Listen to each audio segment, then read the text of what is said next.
आज हम ज्योमॉर्फिक प्रोसेस भूआकृतिक प्रक्रियाओं पर बात करेंगे और उसमें जो आता है प्रमुख रूप से वो आता है भूपटल को प्रभावित करने वाले कारक या आपका force affecting the earth crust. देखिए, परिवर्तन प्रकृति का नियम है। कुछ परिवर्तन दो प्रकार के होते हैं, दीर्घकालिक और अल्पकालिक। दीर्घकालिक परिवर्तन कुछ ऐसे परिवर्तन होते हैं जो इतनी मंद गति से होते हैं जो हमें पता नहीं लगता। जैसे पर्वतों का निर्माण।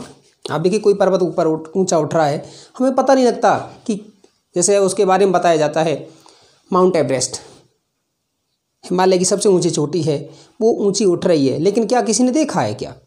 दूसरा है, कुछ परिवर्तन हैं आपके अल्पकालिक होते हैं और इतनी तीव्र गति से होते हैं कि आपका सब कुछ है वो परिवर्तित कर देते हैं। जैसे भूकंप, ज्वालामुखी। आज कोई भूभाग है जहाँ पर बहुत बड़ी स्थलाकृति बनी हुई थी, बहुत सारे आपके कल्चरल लैंडस्केप था, सांस्कृतिक भूदृश्य था, भूकंपीय घटना हुई और वो सारा कुछ तहस नहस कर देता है। अर्थात दो तरह के बल होते हैं, इनके आधार पर हम वर्गीकृत कर सकते हैं। एक होता है अंतर्जात बल और एक होता है बाह्यजात बल। अंतर्जात बल जो पृथ्वी के आंतरिक वाले भाग में काम कर रहे हैं वो अंतर्जात बल, और जो बाह्य भाग में काम कर रहा है वो बहिर्जात बल। अर्थात एंडोजेनेटिक फोर्सेज और एक्सोजेनेटिक फोर्सेज।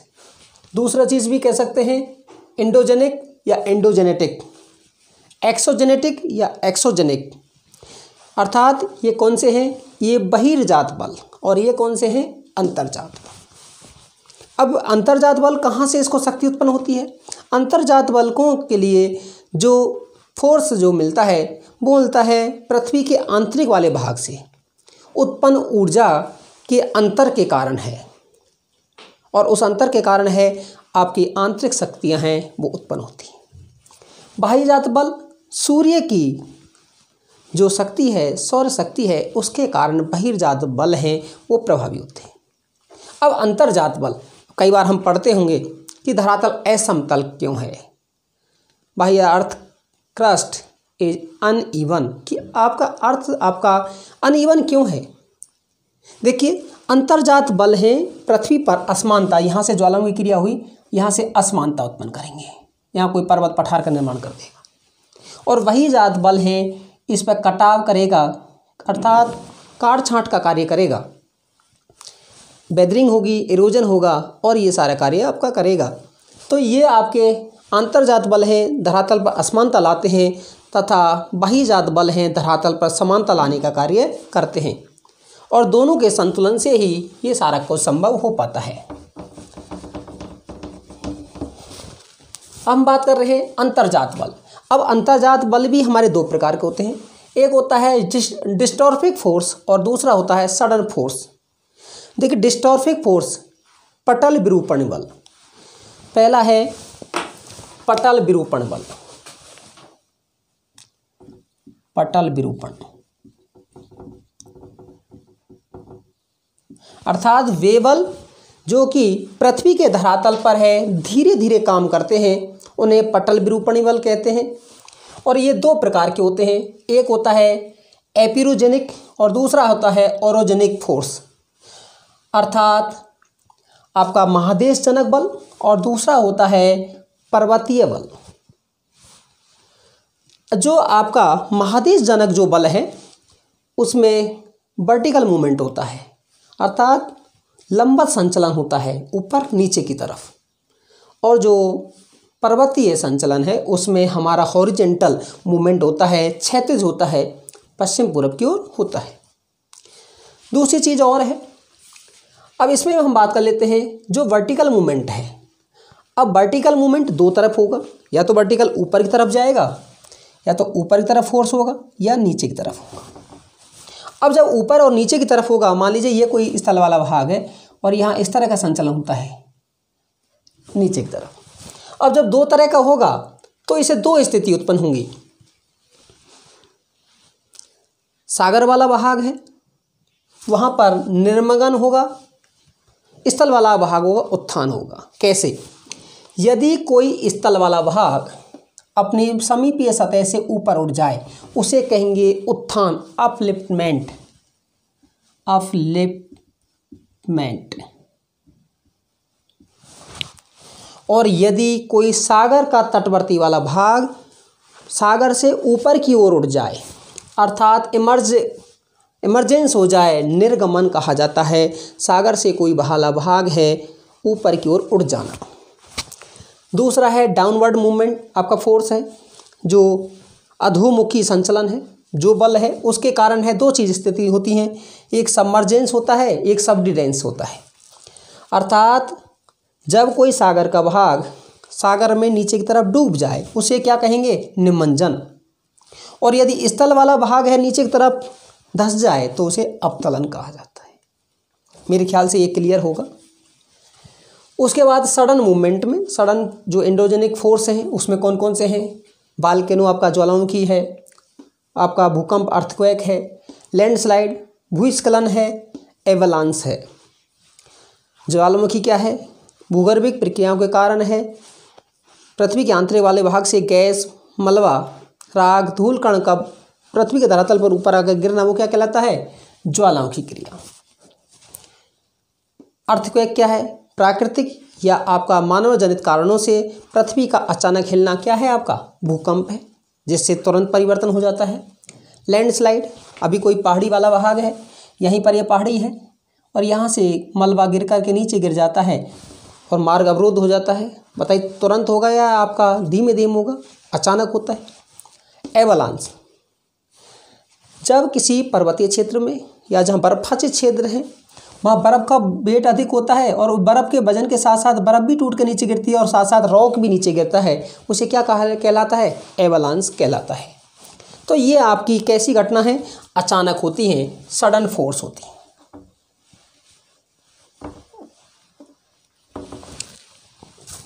दूसरा है ऑरोजेनिक फोर्स, हम इसी में बात कर रहे हैं अभी, किसमें, एंडोजेनिक फोर्स का पहला पार्ट था डिस्टॉर्फिक अर्थात पटल विरूपणी बल, उसमें दूसरा है आपका जो पर्वतीय। और पर्वतीय में दो तरह के काम करते हैं, अर्थात आपका या तो दो प्लेटें आमने सामने आ सकती हैं या एक दूसरे की तरफ विपरीत हो सकती है। अर्थात जब आमने सामने होगा तो कंप्रेशन होगा, संपीड़न होगा, और विपरीत दिशा की ओर जाएगा तो तनाव होगा। अर्थात यहाँ पर तनाव और दूसरा है संपीड़न।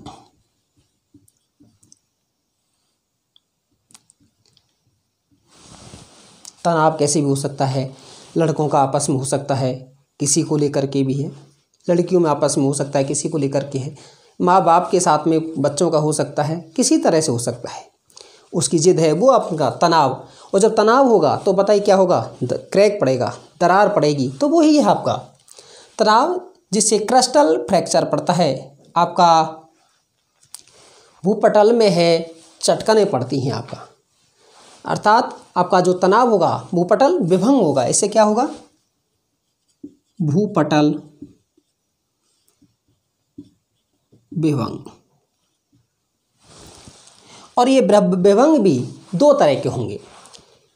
यदि आपका थोड़ा सा, जैसे आप कई बार दीवार देखा होगा, दीवार है कॉर्नर, थोड़ी सी आपकी बारीक सी जगह बनती है, उसे हम क्या कहते हैं, क्रैकिंग कहते हैं। अर्थात इसको हम चटकन कहते हैं, चटकन। और जब ये चटकन बड़ी हो जाती है, दरार अधिक हो जाती है, जैसे ये दीवार है इस तरह से, और यदि ये आपका चटकन इतना अंतराल हो जाता है तो उसे क्या कहेंगे, आपका फॉल्टिंग कहेंगे, अर्थात भ्रंशन कहा जाता है।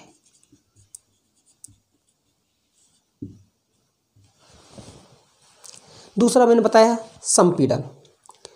जब दो बल आमने सामने कार्य करेंगे उसे क्या कहा जाएगा, संपीड़न। जैसे कोई कागज़ लीजिए, कागज़ को मैं जैसे इस तरह से लेके आता हूँ और कागज़ को जब लेते हैं तो बीच में से भाग क्या होगा, ऊपर उड़ जाएगा। जैसे ये कागज़ है, मैं इसको इस तरह से दबाऊं तो बीच में क्या होगा, ऊपर की ओर उड़ जाएगा, या हो सकता है कुछ भाग नीचे की तरफ धंस जाए आपका। तो ये है आपका संपीड़न के कारण है क्रिस्टल बेंडिंग होता है, अर्थात भूपटल बंकन होता है। क्या कहते हैं इसको, भूपटल बंकन।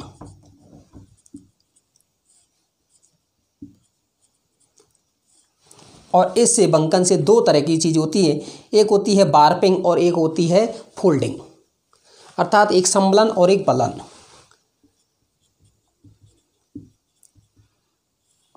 और एक होता है बलन।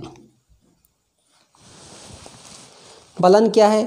जब संपीड़न के कारण है चट्टानों में लहरदार मोल्ड पड़ जाते हैं, उसे बलन कहा जाता है, फोल्ड कहा जाता है। लेकिन संबलन में क्या है? जब विस्तृत क्षेत्रों में बलन होता है, अर्थात बड़ा आपका बलन ही क्या कहलाएगा? संबलन कहलाएगा। और ये दो तरह का होगा, एक अप वार्पिंग और एक होता है डाउन वार्पिंग। अर्थात जब चट्टानों में ऊंचा ऊपर उठा हुआ विस्तृत भाग, उसको क्या कहेंगे? उत्संबलन, अप वार्पिंग, उत्संबलन। और यदि नीचे की तरफ धंस जाए तो उसे क्या कहेंगे? अवसंबलन।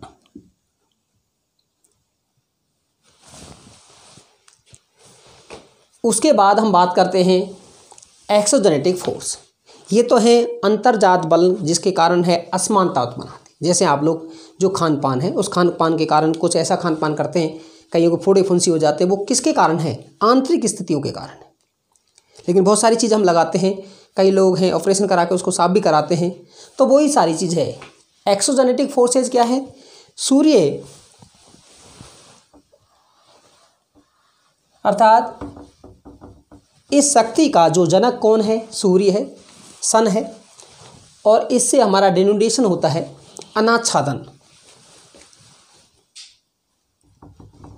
अनाच्छादन, अनाच्छादन का मतलब होता है स्ट्रिप ऑफ, अर्थात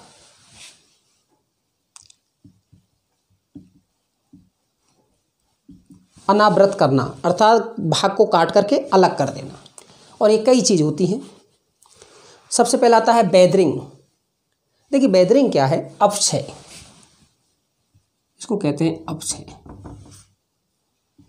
चट्टानों का अपने स्थान पर टूट करके बिखर जाना। जैसे आपने कोई गर्म कांच है, उस गर्म कांच के ऊपर है पानी ठंडा डाल दिया आपने, शीशा क्या होगा? चटक जाएगा आपका। ऐसे ही जब टेम्परेचर अधिक होता है चट्टान फैलती है, टेम्परेचर कम होता है चट्टान सिकुड़ती हैं, तो बार बार ये घटना होती है और जो चट्टान क्या होते हैं? क्रैक पड़ते हैं। अर्थात चट्टानों का अपने स्थान पर ही टूटना बिखरना ही क्या कहलाता है? अपक्षय, वेदरिंग कहलाता है, जो कि कई प्रकार का होता है, फिजिकल या मैकेनिकल, भौतिक या यांत्रिक। दूसरा है केमिकल, हम आगे बात करेंगे इन सारी चीज़ों पर। नेक्स्ट है बायोलॉजिकल, जो जीव जंतुओं पेड़ पौधों के कारण होता है।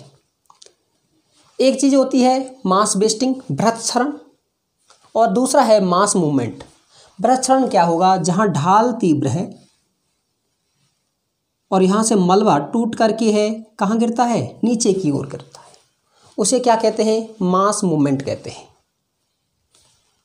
और भ्रक्षरण क्या है? जिसमें परत के परत है वो टूट करके कट करके नीचे गिरती है, वो क्या कहलाती है? भ्रक्षरण। नेक्स्ट है इरोजन, अर्थात अपरदन के विभिन्न कारकों। कौन कौन से कारक हैं? जैसे कि आपका फ्लूवियल है, अर्थात बहता जल, नदी का जल है। एल्यूएन आपका पवन है। आपका ग्लेशियल, अर्थात आपका जो हिमानी है। पेरीग्लेशियर, परिहिमानी है। मेरेन आपका जो सागर वाले भाग में सागरीय तरंग हैं। और नेक्स्ट है कास्ट, जो कि भूमिगत जल के कारण चट्टानों का है कटाव होकर के निचले स्थानों पर जमा होना, या अर्थात ऊपरी वाले भाग से इन वाले कारकों से, अपरदन के कारकों से कटाव होकर के कहीं जमा कर लेना, कटाव करना ही क्या कहलाता है? इरोजन कहलाता है। और कहीं स्थान पर जब जमा होगा तो क्या कहलाएगा? एक चीज़ और होगी डिपोजिशन। डिपोजिशन अर्थात निक्षेपण।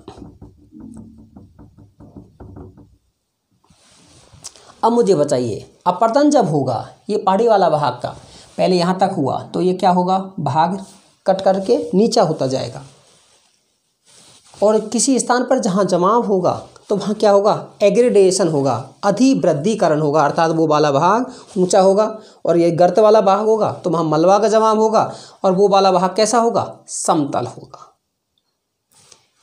ये सारी चीज़ें हैं कि पृथ्वी के भूपटल पर है परिवर्तन कैसे आता है। ये सारी चीज़ें कई बार ये भी कह देते हैं कि हमारी स्थलाकृतियों का निर्माण है हमारे एक खेल के मैदान की तरह है, अर्थात दो खिलाड़ियों के बीच संघर्ष का परिणाम है। वो आपका दो खिलाड़ियों के संघर्ष का परिणाम आप जानते हैं। जब दो, मान लीजिए कोई भी प्लेयर हैं, मान लीजिए आपके रेसलर हैं, आपस में लड़ते हैं तो एक जीतता है एक हारता है। तो उसी तरह से है कि अंतर्जात बल है पृथ्वी पर असमानता लाता है और बाह्यजात बल रूपी जो रेसलर है वो हमारा समानता लाने का कार्य करता है। इस तरह से हमारी पृथ्वी में है संतुलन है वो बना रहता है। अब वो संतुलन है कैसे होता है? वो प्राकृतिक कारणों से होता है। इसके नेक्स्ट वाले पार्ट में हम आगे बात करेंगे हमारे अपक्षय के बारे में। हमने यहाँ बात की थी, इसको हम डिटेल से है नेक्स्ट वीडियो में पढ़ेंगे। आपको कैसा लगा